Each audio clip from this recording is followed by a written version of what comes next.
welcome everybody here today, and this is kind of an impromptu thing. My daughter was here a minute ago. Many of you were here at how many of you were here at last year's rally?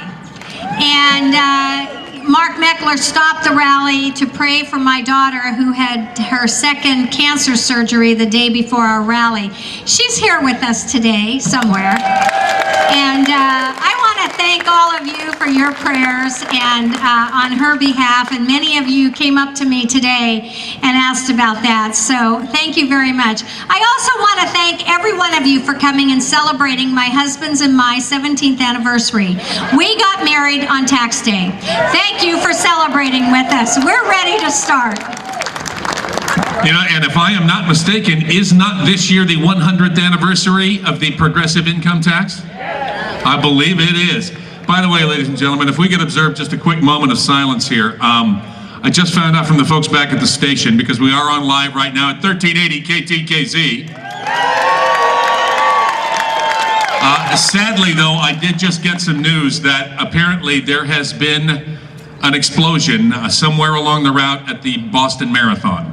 And it would appear for all the world to be an intentional detonation, as in a bomb. So there are injuries on the scene. Keep a good thought in your prayers for those folks, and let's hope everything turns out as best it possibly can under the circumstances. So, okay, are we ready? Do we have our first speaker ready to go? Ready to rock? All right, ladies and gentlemen, many of you know this man. He's the co-founder of the largest Tea Party organization in the country. He's now with Citizens for Self-Governance. You've seen him a lot on Fox News Channel, CNN, MSNBC, but we won't tell him we saw him there. And many other networks. He's a highly sought-after speaker and a patriot. Will you please welcome the man who started it all out here, Mark Meckler.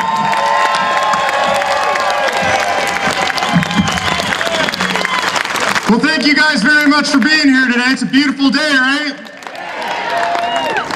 You know, it's kind of sentimental being here today. How many of you were here 5 years ago when this whole thing got started? Pretty extraordinary. I had no idea, I assume none of you had any idea, unless you're a lot smarter, that this was going to keep going for 5 years. We didn't know it would keep going for 5 days when this thing got started, right? But obviously there was something going on in the country. There was something taking place in the hearts and minds of Americans in this country that caused the Tea Party to explode on the political scene. Now, if you follow the media all these days, especially if you watch the left-wing media, what you will hear is that the Tea Party is dead, right? You guys hear that? You'll hear that conservatism is dead. The pundits will tell you, and this is not just the pundits on the left, but you'll hear this from the right too, that based on the last election in which we were so terribly beaten down, that conservatism is dead and that we have to rethink our values, and that our job as conservatives is to become some sort of democratic light. Are you guys on board with that? I'm not on board with that, and it's a load. It's a complete load. You know, after an election, when you lose an election, and make no mistake, we lost this last election, when you do, the job of your political opponent is to kick you when you're down. It's what we did in 2010, right? I mean, I went on television every chance I could and talked about the death of the Democratic Party, and liberalism was dead and progressivism is dead. And that's your job when you win an election in this country, is to go out and fight like it's the day before the election, and to kick your opponent when you're down, and to try to take the life out of the ideals that they're trying to foist on the nation. And that's what the left is trying to do to us right now. But we're not going to let them do that to us, are we? It's really important that we know the real numbers behind this election and what really happened in November. Now, November was a depressing month for us, right? Anybody who was frustrated or depressed, raise your hand. Looks like it's pretty universal out there. I was devastated. And I went home and I crawled in my cave and I put my head down on my desk and I thought about, you know, what happened?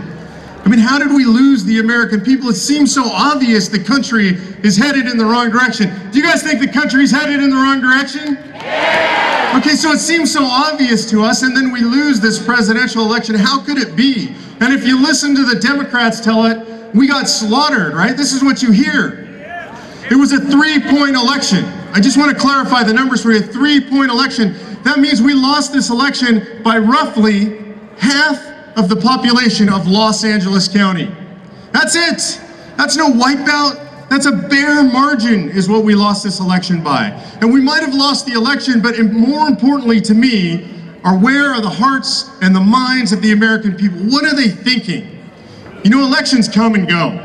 Every 2 years we have another one. We have one coming up real quick. We're gonna win the next one, right? You guys with me?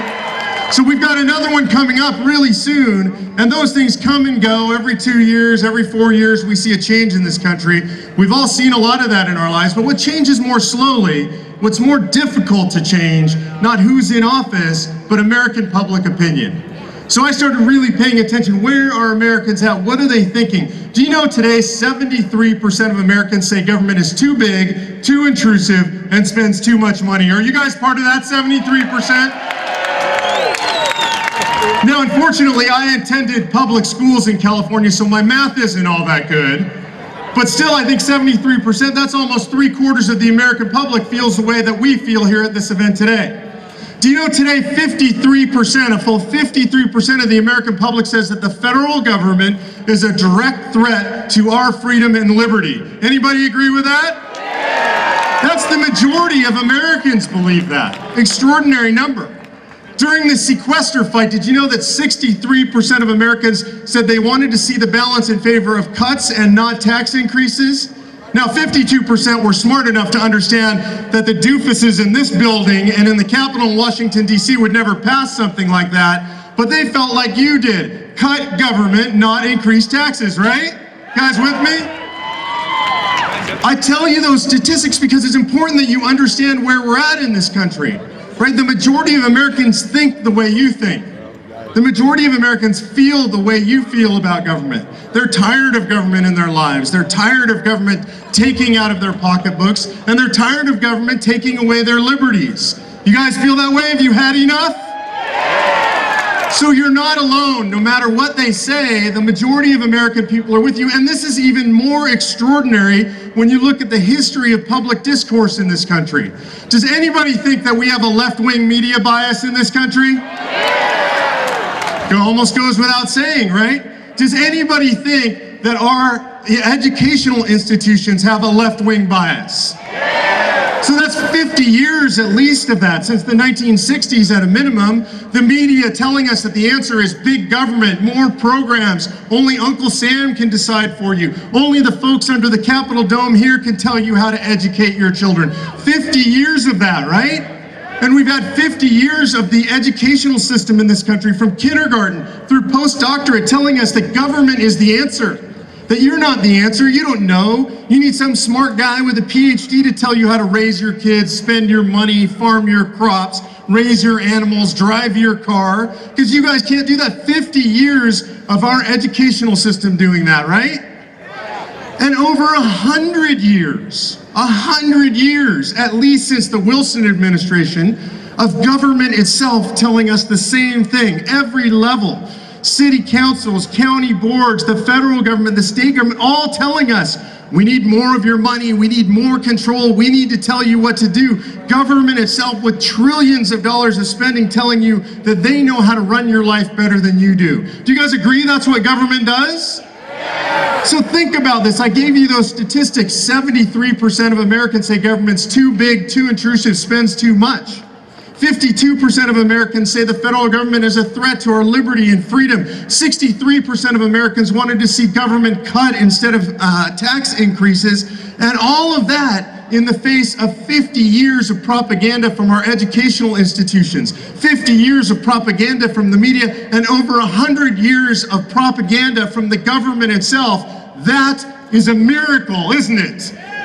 The American people are with us. And this is really encouraging to me. This is why I came here today. This is why I'm so excited to be here with you. Because despite all the propaganda, despite the fact that they tell you that your values are dead, the majority of American people hold and share your values. And that is nothing short of a miracle in America today. Are you guys with me? I tell you all this because we did lose an election, and we have to deal with that reality. And when you lose an election, there are consequences, and there are bad consequences in this country right now.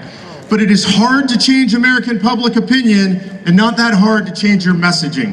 And it's up to us to get the messaging right and to take that message of constitutionally limited government and free markets and fiscal responsibility to the American people. I'm here today to ask you guys to help me continue to do that for the next 5 years. Are you with me? God bless you guys. Thank you for being here today. God bless the Tea Party.